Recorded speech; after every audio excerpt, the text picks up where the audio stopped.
अब पुलिस वाले ये लाल बैग, लाल सूटकेस को खोलते हैं और वो जैसे ही खोलते हैं उसमें कुछ टॉयज होते हैं और कुछ कपड़े होते हैं। लेकिन जैसे ही वो कपड़े हटाते हैं तो पुलिस वालों के रोंगटे खड़े हो जाते हैं, क्योंकि उनको मिलती है वहां पर 4 साल के मासूम बच्चे की लाश। एक माँ जो प्यार और ममता का प्रतीक होती है, एक माँ जो अपने बच्चों को प्रोटेक्ट करने के लिए किसी भी हद तक जा सकती है, एक माँ जिसके लिए अपने बच्चों से ज्यादा प्यारा इस दुनिया में कोई नहीं होता। तो क्या हुआ इस माँ के साथ जो अपने ही बच्चे की जान लेने पर मजबूर हो गई? आइए मिलते हैं सूचना सेठ से, जो एक काफी इंटेलिजेंट डेटा साइंटिस्ट थी। उनकी जिंदगी ने एक भयानक मोड़ तब लिया जब उन्होंने अपने ही बेटे की गला घोटकर जान ले ली एक होटल के कमरे में। Namaste and welcome back to Shelza Kalia Stories, where mystery unfolds in every corner. So this is the story of the smartest CEO killer mom. So without any further ado, let's dive straight into our story.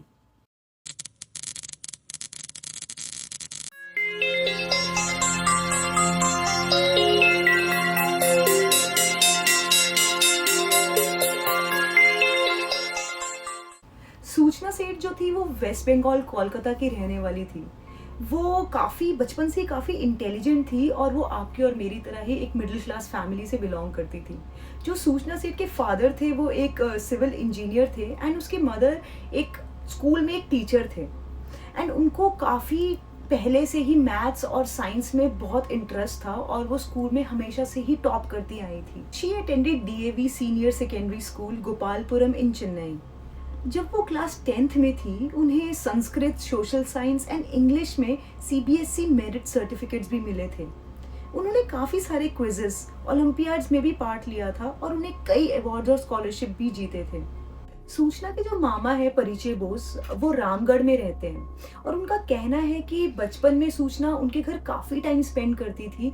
And जब उन्होंने ये news सुनी तो उनको पहले time पे तो विश्वास ही नहीं हुआ कि सूचना कुछ ऐसा कर सकती है। उनका कहना है कि सूचना बचपन से ही बहुत इंटेलिजेंट थी एंड वो काफ़ी चेयरफुल थी। वो हमेशा ही अपनी क्लास में फर्स्ट आती थी और वो इतनी अच्छी थी कि वो बचपन में उनको अडॉप्ट करने का भी सोच रहे थे। तो वो अभी तक भी विश्वास नहीं कर पा रहे हैं कि सूचना कुछ ऐसा कर सकती है। और उनका कहना ये भी था कि वो जानते थे कि सूचना शादी के बाद में बिल्कुल भी खुश नहीं है और वो डिप्रेशन में जाती जा रही है अपनी डिफरेंसेस की वजह से। She was also passionate about Sanskrit and she did her post-graduation in Sanskrit from Ramakrishnan Mission Institute of Culture, Kolkata. उनको काफ़ी वेदास और उपनिषद्स में भी इंटरेस्ट था और उन्होंने वेदास और उपनिषद्स की भी पढ़ाई करी थी, जो हमें बताता है कि वो कल्चरली भी काफ़ी रूटेड थी। उन्होंने यूनिवर्सिटी ऑफ कोलकाता से फिजिक्स में मास्टर्स कंप्लीट की थी और उन्होंने बहुत सारे पेपर्स भी पब्लिश किए थे और कई इंटरनेशनल कॉन्फ्रेंसेस में भी पार्टिसिपेट किया था। सो मास्टर्स कंप्लीट करने के बाद उन्होंने एनआईआईटी ज्वाइन किया। उन्हें पढ़ने का इतना शौक था that she self taught herself various programming languages like HTML, CSS, JavaScript, PHP, Python and what not. इसके बाद वो बैंगलोर मूव हो गई और उन्होंने आईबीएम ज्वाइन कर लिया एज अ डेटा एनालिस्ट। सो वहाँ आईबीएम में ज्वाइन करने के बाद उनको काफ़ी इंटरेस्ट आया एआई में और वो एआई और मशीन लर्निंग को commerce, finance and health care sector में कंबाइन कर इन सेक्टर्स को जनता के लिए काफ़ी आसान बनाना चाहती थी। She later joined Amazon as a data scientist. So वो Amazon की उस टीम की पार्ट थी जिसने ग्लोबल लेवल पे मशीन लर्निंग चैलेंज जीता। इसके बाद वो यूएस से मूव हो गई और उन्होंने बूमरैंग कॉमर्स ज्वाइन कर लिया। उन्होंने बूमरैंग की काफ़ी बड़े कंपनीज जैसे स्टेपल्स, सीयर्स एंड ग्रुपॉन के साथ डील्स एस्टैब्लिश करी। इसके बाद उन्होंने वहाँ से भी रिजाइन कर दिया और वो इंडिया आकर उन्होंने अपना एक स्टार्टअप शुरू करा जिसका नाम था द माइंडफुल एआई लैब।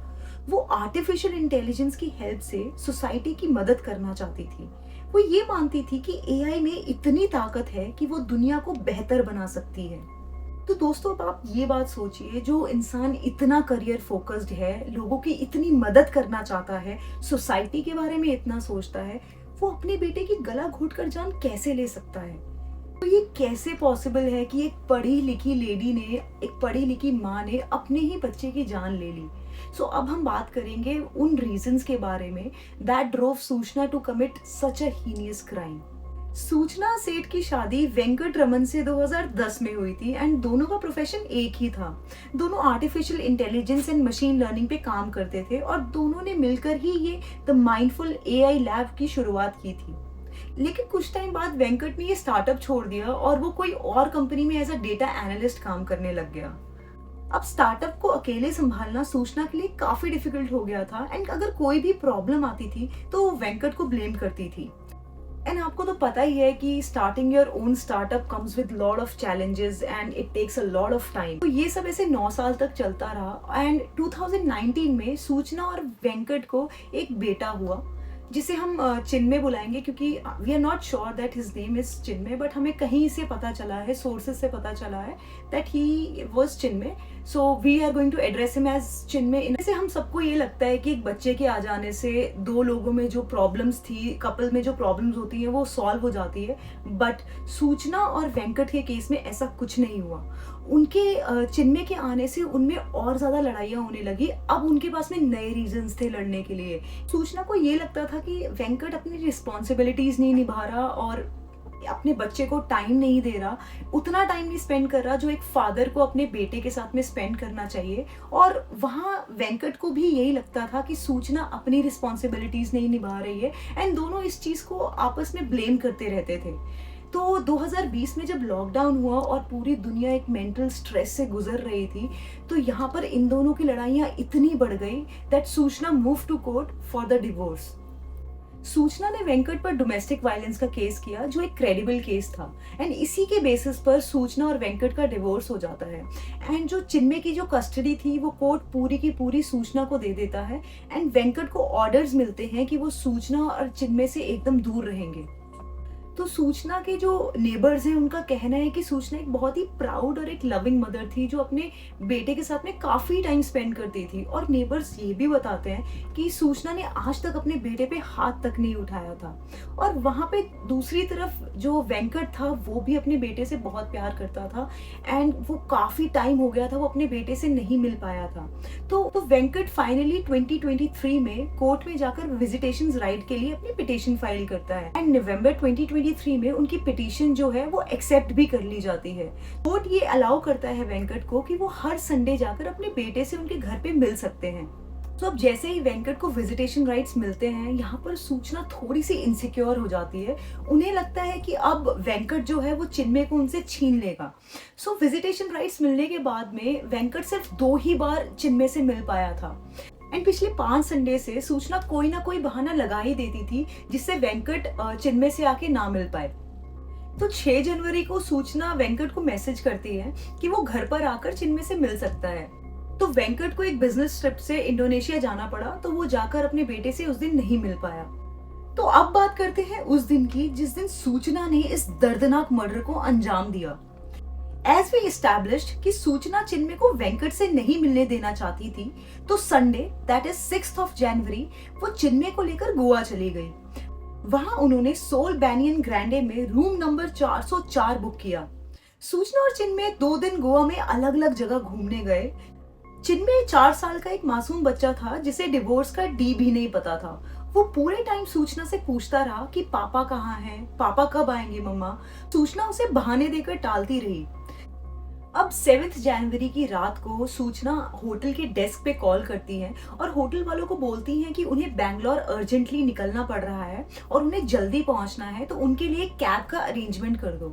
जिसपे होटल वाले थोड़े शॉक होते हैं। वो उन्हें सजेस्ट करते हैं कि rather than going by cab आप फ्लाइट बुक कर लो, आप फ्लाइट से ज्यादा जल्दी भी पहुंच जाओगे एंड फ्लाइट आपको चीप भी पड़ेगी। जिसपे सूचना बोलती है कि I know what I am doing, so मुझे कैब से ही जाना है, आप मेरे लिए कैब का अरेंजमेंट कर दो।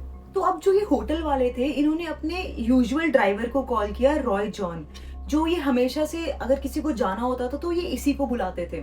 तो जैसे ही होटल वालों ने जॉन को बताया कि ऐसे बैंगलोर एक सवारी है, बैंगलोर लेकर जाना है, तो वो अग्री हो गया। पर उसने कहा कि वो 15,000 नहीं लेगा, वो डबल चार्ज करेगा क्योंकि उसे बैंगलोर से वापस आते हुए अकेले आना पड़ेगा और कोई सवारी नहीं होगी। तो इसलिए उसने 30,000 मांगे और उसने ये भी कहा कि वो अपने साथ एक और ड्राइवर लेके जाएगा क्योंकि रास्ता बहुत लंबा है। तो जैसे ही रॉय ने ये सब बातें होटल वालों को बताई तो होटल वालों ने ये सब कन्वे किया सूचना को and to their surprise she agree to all the conditions. तो इसके बाद करीब रात के 12 बजे रॉय जो है गाड़ी लेकर होटल में आ जाते हैं एंड जो अब सूचना का सामान रख रहे होते हैं तो वो बताते हैं कि उनके पास में 2 सूटकेस थे एंड उसमें से जो लाल कलर का सूटकेस था वो काफी हैवी था। तो रॉय सूचना से पूछते हैं कि इसमें कोई अल्कोहल वगैरह तो नहीं है, जिसपे सूचना बोलती है कि नहीं, अल्कोहल नहीं है, शायद मेरी गोवा में शॉपिंग थोड़ी ज्यादा हो गई है, इस वजह से सूटकेस इतना हैवी है। तो अब वो लोग बैंगलोर के लिए निकल पड़ते हैं। तो अब जैसे कि रात का रास्ता था तो रॉय ने सूचना से बात करने की कोशिश करी एंड ये बहुत ही नॉर्मल सी बात है, जब भी हम ट्रैवल कर रहे होते हैं तो हम ड्राइवर से बात कर लेते हैं क्योंकि उनको नींद ना आए और रास्ता भी थोड़ा जल्दी निकल जाता है। लेकिन सूचना ने उससे बिल्कुल बात नहीं करी, तो रॉय ने सोचा कि ठीक है, इनका नेचर ही ऐसा होगा। तो जो रॉय है वो अपने साथ वाले ड्राइवर से बातें करने लग गए एंड वो जैसे ही हाईवे पे निकलते हैं और अराउंड 2 o'clock एट नाइट वहाँ पे हाईवे पे बहुत ज्यादा जाम लगा होता है और उन्हें पता चलता है कि आगे कोई एक्सीडेंट हुआ है। तो रॉय समझ जाता है कि एक्सीडेंट की वजह से अब 4-5 घंटे तो डिले होगा ही होगा। तो वो सूचना को बोलता है कि पास में ही एक एयरपोर्ट है, आप वहां पे मैं आपको ड्रॉप कर देता हूँ, मैं आपसे पूरे पैसे भी चार्ज नहीं करूंगा, आप फ्लाइट लेकर बैंगलोर चले जाइए क्योंकि आपको जल्दी पहुंचना है। बट टू हिज सरप्राइज सूचना एकदम मना कर देती है एंड वो बोलती है कि वो उनको कैब से ही बैंगलोर पहुंचना है एंड उनको कोई फर्क नहीं पड़ता कि कितना टाइम लगे। अब 8 जनवरी को सुबह 6 बजे रॉय और सूचना की कार जो है वो गोवा बॉर्डर क्रॉस कर लेती है। जैसे ही होटल स्टाफ रूम 404 में जाते हैं तो वो देखते हैं कि बेडशीट पर और टॉवल पर थोड़े ब्लड के स्टेन्स हैं। तो उन्हें थोड़ा सा शक तो पहले ही हो गया था कि मतलब सूचना कार से बैंगलोर जा रही है इतने पैसे लगाकर। तो वो प्रिकॉशनरी मेजर उन्होंने लेते हुए पुलिस को कॉल किया to be on a safer side. तो जैसे ही पुलिस होटल रूम में आई उन्होंने होटल का सीसीटीवी कैमरा वगैरह चेक किया एंड उन्होंने देखा कि उसके साथ में उनका बेटा नहीं है। तो पुलिस वालों ने अब होटल स्टाफ से कैब वाले का नंबर लिया, रॉय का नंबर लिया और पुलिस रॉय को कॉल करती है एंड रॉय से ये पूछती है कि क्या सूचना अभी भी तुम्हारे साथ में गाड़ी में है, जिसपे रॉय बोलते हैं कि हाँ, वो अभी भी मेरे साथ में गाड़ी में ही है। तो पुलिस रॉय से पूछती है कि क्या सूचना के साथ में उनका बेटा है 4 साल का, जिसपे रॉय काफी हैरान हो जाते हैं और वो बोलते हैं नहीं, उनके साथ में कोई बेटा नहीं है, वो तो अकेली आई है कैब में। तो अब पुलिस वाले बोलते हैं रॉय को कि अब जो फोन है एक बार सूचना को देना, उनको बात करनी है उससे। तो अब पुलिस वाले सूचना से बात करते हैं एंड उनसे पूछते हैं कि आपका बेटा कहाँ पर है, जिसपे वो बहुत ही ज्यादा कामली आंसर करती हैं कि उन्होंने अपने बेटे को गोवा में रिलेटिव्स है उनके पास में छोड़ दिया है। तो पुलिस एक कांस्टेबल को उस एड्रेस पे भेजती है चेक करने। तो जैसे ही कांस्टेबल वहां पहुंचता है, उस नाम का उस जगह पे कोई ऐसा एड्रेस होता ही नहीं, जिससे पुलिस वालों का डाउट और भी ज्यादा स्ट्रांग हो जाता है। तो अब एक बार फिर से पुलिस रॉय को कॉल करती है एंड इस बार उससे वो कोंकणी में बात करती हैं। पुलिस रॉय को बोलती है कि आसपास में जो भी पुलिस स्टेशन है तुम वहां पर ये गाड़ी लेकर चले जाओ। तो अब रॉय जो है वो अपने गूगल मैप्स पे देखता है कि आसपास का जो पुलिस स्टेशन है वो 100 या 150 किलोमीटर दूर है। तो अब रॉय को एक ढाबा दिखता है, रॉय उस ढाबे पे जाके गाड़ी रोक देता है और सूचना को बोलता है कि आप फ्रेश हो जाओ, मैं भी चाय वाय पी लेता हूँ, फ्रेश होके फिर निकलते हैं, आगे अपनी जर्नी कंटिन्यू करते हैं। तो रॉय उस ढाबे वाले से पूछता है कि सबसे पास में कौन सा पुलिस स्टेशन पड़ता है। तो वो ढाबे वाले उसे बोलते हैं कि यहाँ पे आया मंगलम करके एक पुलिस स्टेशन है जो कि सिर्फ 5 किलोमीटर दूर है। तो अब जो रॉय था वो अपनी गाड़ी स्टार्ट करता है, सूचना गाड़ी में बैठती है एंड ये उस पुलिस स्टेशन की तरफ निकल जाते हैं। तो रॉय सूचना को बोलता है कि जैसे अभी उन्होंने बॉर्डर क्रॉस किया है तो उसे पुलिस स्टेशन में कुछ फॉर्मेलिटीज करनी है, इसलिए वो पुलिस स्टेशन आया है, आप यहीं पे कार में बैठिए, मैं 2 मिनट में आता हूँ। तो अब सूचना कार में बैठती है और रॉय जैसे ही पुलिस स्टेशन में जाते हैं तो वो रॉय जो है वो गोवा पुलिस की बात वहाँ के पुलिस वालों से करवाते हैं एंड जो गोवा पुलिस है वो इधर के पुलिस वालों को सारी चीज़ें एक्सप्लेन करती है। तो अब ये पुलिस वाले बाहर आते हैं गाड़ी की तरफ एंड वो सूचना से दोबारा पूछते हैं कि आपका बेटा कहाँ पर है, जिसपे वो सेम चीज़ बोलती हैं कि उन्होंने अपने रिलेटिव्स के पास में गोवा में छोड़ दिया उसको। तो अब पुलिस वाले फिर ये सुनकर गाड़ी की छानबीन करते हैं तो उनको वहां पे 2 सूटकेस मिलते हैं। तो अब पुलिस वाले ये लाल बैग, लाल सूटकेस को खोलते हैं और वो जैसे ही खोलते हैं उसमें कुछ टॉयज होते हैं और कुछ कपड़े होते हैं। लेकिन जैसे ही वो कपड़े हटाते हैं तो पुलिस वालों के रोंगटे खड़े हो जाते हैं क्योंकि उनको मिलती है वहां पर 4 साल के मासूम बच्चे की लाश। इनके लगेज ओपन करके देखा तो उसमें बच्चे का डेड बॉडी मिला। जिस तरीके से डेड बॉडी मिला उससे एक कॉग्निजेबल ऑफेंस बनता है। तो इमीडिएटली कलंगुट पुलिस स्टेशन ने होटल के सुपरवाइजर के कंप्लेंट में मर्डर का एफआईआर रजिस्टर किया 302-201। तो अब जो है पुलिस अपनी इन्वेस्टिगेशन शुरू करती है एंड पुलिस का कहना था कि जब वो इन्वेस्टिगेट कर रहे थे सूचना को, शी वॉज ऑल काम through out the investigation. And police उनसे पूछती है कि वो जो होटल में जो ब्लड था टॉवल और बेडशीट पे वो किसका है, जिसपे सूचना बोलती है वो उसी का ब्लड है क्योंकि उसे पीरियड्स हो गए थे एंड दैट्स वाई वो ब्लड वहां पे आ गया। तो अब ये जो टॉवल था और बेडशीट थी, पुलिस वो लैब में टेस्ट के लिए भेज देती है, जिससे कंफर्म हो जाता है वो ब्लड जो था वो सूचना का ही था। तो पुलिस को होटल रूम में 2 खाली कॉफ सिरप की बोतल भी मिलती है, जिससे पुलिस वालों का कहना है कि सूचना ने पहले चिन्मय को कॉफ सिरप पिलाया होगा, उसे सिडेट किया होगा सो दैट वो मारते हुए स्ट्रगल ना कर पाए। एंड मेरा ये मानना है शायद ये भी रीजन हो सकता है, I am not sure, but ये भी रीजन हो सकता है कि वो शायद उसको स्ट्रगल करते हुए देखना नहीं चाहती थी एंड वो कहीं मारते हुए पिघल ना जाए, तो इसलिए शायद उसने चिन्मय को सिडेट किया होगा। तो अब पुलिस को सारे एविडेंस मिल जाते हैं सूचना के खिलाफ और पुलिस को सूचना के बैग से एक नोट भी मिलता है जो उसने टिश्यू पेपर पे आईलाइनर से लिखा हुआ था कि वो कोर्ट के इस फैसले से बिल्कुल भी खुश नहीं है कि वेंकट को विजिटेशन राइट मिले हैं चिन्मय से मिलने के लिए, जिससे ये प्रूफ होता है कि ये एक pre plan pre meditated murder था एंड सूचना कहीं ना कहीं जानती थी कि वो एक टाइम पे पकड़ी जाएगी और ये जो उसने मर्डर किया है बिल्कुल भी इम्पल्स में आकर नहीं किया है, बिल्कुल प्लानिंग के साथ में मर्डर किया गया था।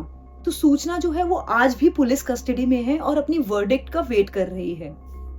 अब सवाल ये उठता है कि सूचना के मन में ऐसा क्या चल रहा था कि वो इतना बड़ा स्टेप लेने पे मजबूर हो गई एंड इतनी पढ़ी लिखी संस्कृत स्कॉलर और स्पिरिचुअल होने के बाद भी एक माँ ने अपने 4 साल के बेटे को गला घोटकर मार दिया।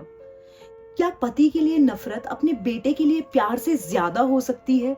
इन सवालों का जवाब शायद हम में से कोई भी नहीं दे सकता, but I will leave you to answer this question. आप मुझे कमेंट सेक्शन में बताइए कि आप लोगों की क्या ओपिनियन है इस केस के बारे में। आज के लिए बस इतना ही, आपसे हम मिलेंगे नेक्स्ट स्टोरी में। बट अगर आपको ये मेरा केस जो मैंने कवर किया है आपको अच्छा लगा तो प्लीज लाइक करना, कमेंट करना और अपने दोस्तों के साथ में जरूर शेयर करना। So I will see you all in my next video. Take care.